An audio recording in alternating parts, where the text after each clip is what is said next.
vatani. Ndachiziva kuti hapana kumuka unomboenda. Uya mundizoro mafuta musana.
Cool.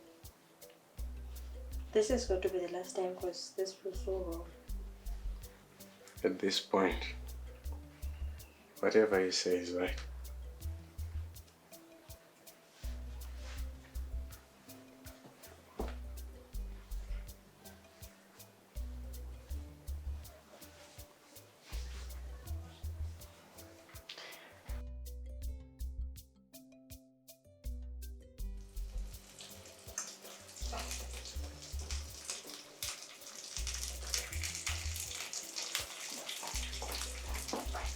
Go seven. No, she'll swear. Swear up for. Over say bus. Bus around good right.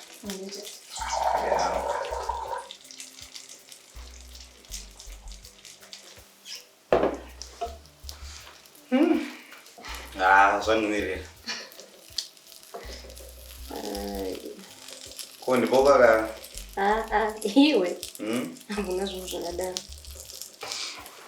Kadidi kije. Kana munesano sojika kawanisha mwa. Ayo munesano jika kawani. Kadidi kawani munwesi. Ayo, kadidi. Alright, kadidi. Oh, kwacho.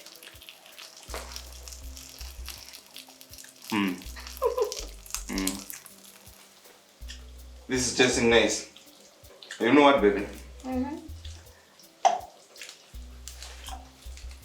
It reminds me the reason why I married you. Really? Yeah. Just as one after wine. Tiko kumborne go nas baby. Kumali kwenda nyumba ngoni. Shamenini. Mskano iso. Saloma. Kondi boga gam. Iwa kana ndakutosevera man.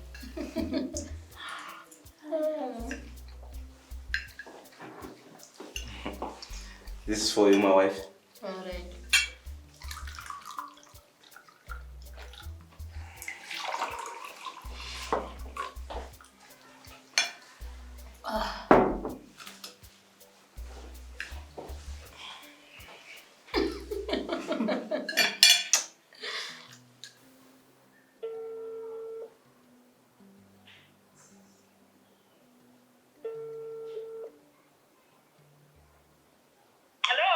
Hello, Mama. Maitanya, what is it, Mama? Asi Maitanya, ndilili. Ndodoto punza twali say Maitanya. Maitanya? Akabakuno kwani patoni mazuwa. Mama, msadara. Chopadi hapo kuno. Ana kushika kumbai. Mama, dai akashika ngadaendi kukufonera hivi. Iwe wakutondoresa kani ya? Ndodoto fona ndizo twali say Maitanya. Maitanya anamboshika kuno. Ndikutofunga takiri iko kwani mazuwa hapa.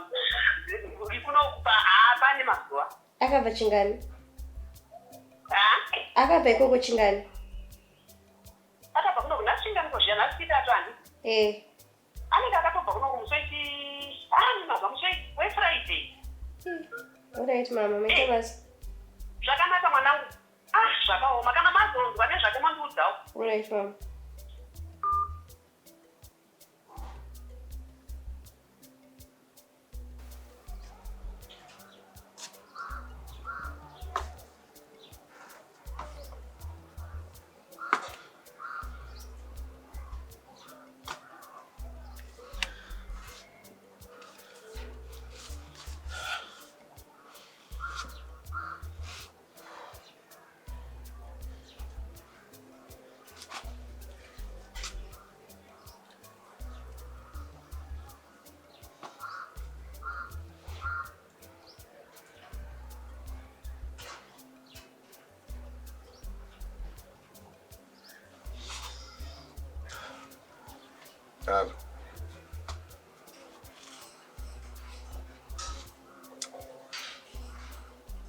There's a business. I want you to do me a favor. Can we meet? Okay.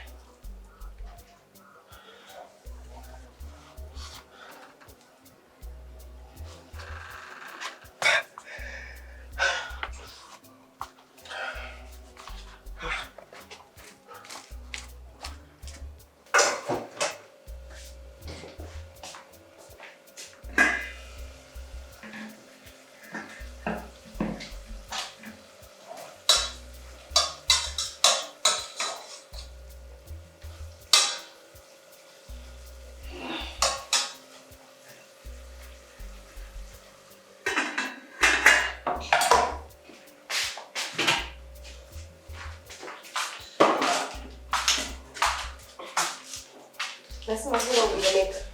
Yeah.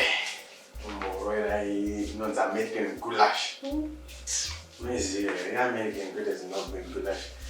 How would I move it? Maybe I don't go down with that. Ah, to read this, you know. You know, I'm going to know. I'm going to think down with it. You look good. Yo. I'm going to tell her, Mama. Near my time. She'll come back when she's ready. I'm going to teach them fun on this. She'll come back when she's ready, okay? She needs that time. That's all. Sorry. Don't worry about it. Okay, come back. What you should be worried about is my Magura and my zone. No fun when I give on it coverage. I see now. Because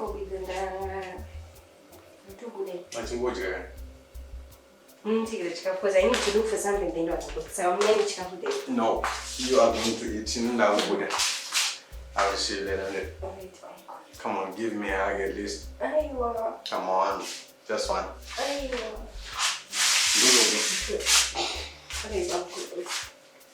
Bye. Bye. I love you. I love your food. I love food. Bye. Goodbye. Don't have any funny ideas in your thoughts. I love food.